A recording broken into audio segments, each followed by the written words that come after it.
some background information, definitions that will be vital to understanding that disease, some diagnosis, diagnostic techniques, causes, symptoms, treatments, prevention, and in specific, an experiment run at Brown University. So vaginal flora are living organisms inside of the vagina, and douching is the washing or cleaning of the vagina using mixtures of other fluids or water. Clue cells are cells in the vaginal lining coated in BV germs or microorganisms, and gynecology is the overall study of the female reproductive system and its diseases and treatments. Yeah. So, bacterial vaginosis is a bacterial infection of the vagina. It occurs when the balance of the vaginal flora in the vagina is disrupted. It's connected with the acidity and bacterial levels of the vagina. And the 4 microorganisms connected with the disease are Gardnerella vaginalis, mobilosis, bacteroids, and mycoplasma. So it affects 32% of the female population in the U.S. It's one of the most common bacterial infections in women, and any female is susceptible to vaginosis or can contract it, but it's highly prevalent in pregnant women. So here I have 2 pictures. One shows a vagina that is infected with bacterial vaginosis, and you can see that there's you can see the microorganisms in the vagina as well as the inflammation and discharge on the sides or the vaginal lining. And I'll talk to you about causes, symptoms, treatments, and diagnosis of bacterial vaginosis. So, as I said before, it occurs when the balance of bacteria in the vagina is disrupted. And although researchers and doctors aren't exactly sure on the exact etiology of the disease, they've connected douching, having multiple sex partners, or unprotected sex, wiping back to front or anus to vagina, all with vaginosis. And some people believe that toilet seats, bedding, swimming pools are also causes, but this isn't true because they can't, although these might be infected or have bacteria, they don't go directly into the vagina. So douching is the washing and cleaning of the vagina using water and mixtures of fluids, as I said before. And it's used as birth control or cleaning the vagina after the menstrual cycle, as well as general cleanliness. But it can cause bacterial vaginosis because some dish fluids have antibacterials that will kill some of the what's thought to be good bacteria of the vagina, which will disrupt the bacterial levels in the vagina. So sexual intercourse is connected with the acidity levels of that aspect of cause. And if you don't use contraception, then you don't prevent sperm from entering the vagina, and sperm is a very acidic organism, so it disrupts the acidity levels, and that's how it causes bacterial vaginosis. And by having multiple sex partners, you can gather more sperm in the vagina, and that also disrupts the acidity levels.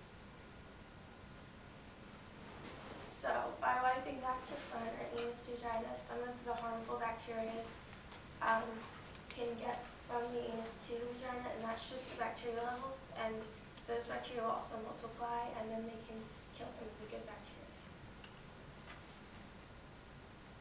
So, symptoms of bacterial vaginosis include burning, itching, and inflammation of the vagina, a vaginal discharge with a fishy odor, pain when urinating or participating in sexual intercourse, and these symptoms can sometimes disappear and then reoccur within the body after treatments.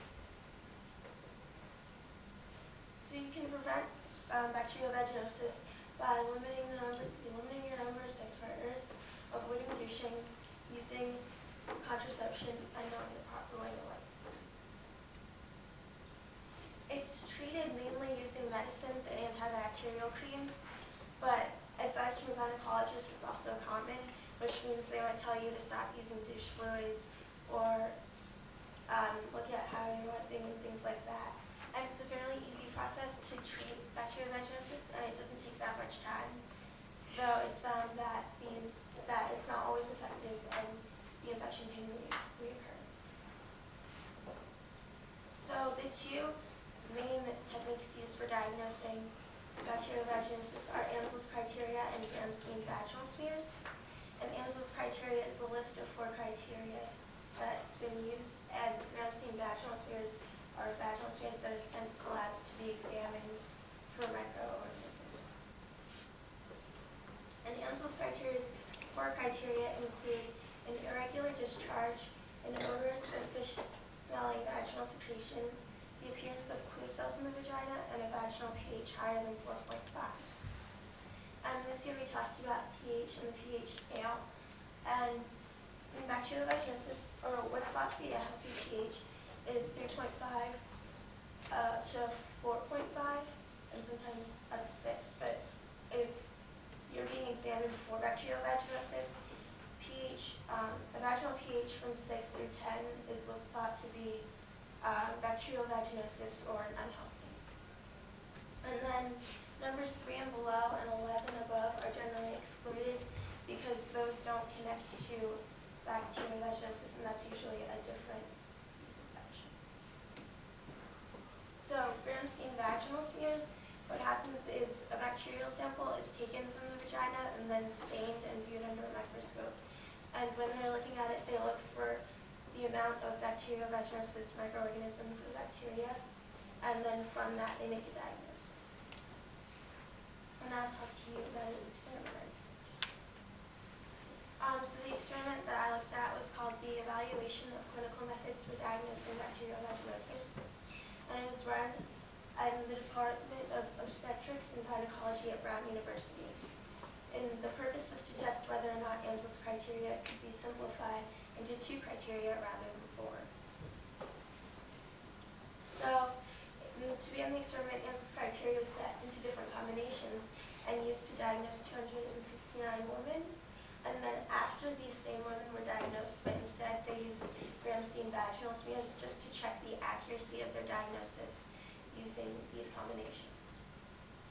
So the criteria were also used by themselves, and it was found that the most independent criteria, or the one that was able to diagnose patients the most accurate, was the identification of foul-smelling discharge, and the least independent was the vaginal pH. And similar results were shown with the combinations of criteria, and that means that if a combination included the identification of foul-smelling discharge, then it was usually accurate, whereas one with the vaginal pH was only sometimes accurate. And it was concluded that Amsel's criteria can in fact be simplified, but only if the correct criteria are kept and ones like the vaginal pH were maybe let go. The conclusions from this lab have not yet been put into action, and doctors are still using the 4 criteria. Though researchers in the field of gynecology and obstetrics have begun researching on other diagnostic techniques, the causes of vaginosis, and its connections with other diseases like HIV. So these are my references.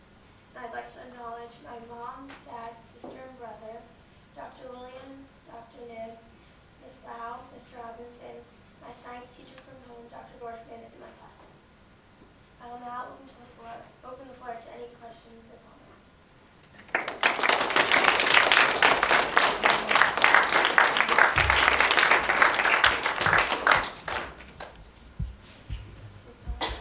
How is the acidity linked? Does the bacteria change the pH, or does that somehow block the immune system? No. So the pH, the acidity levels mostly has to do with sexual intercourse and sperm, and sperm is very acidic organism, so that's what usually shifts the acidity levels or the pH, not bacteria.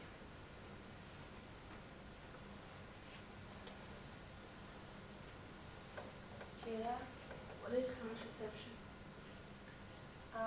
Contraception is like condoms or birth control. Arden? Code assumes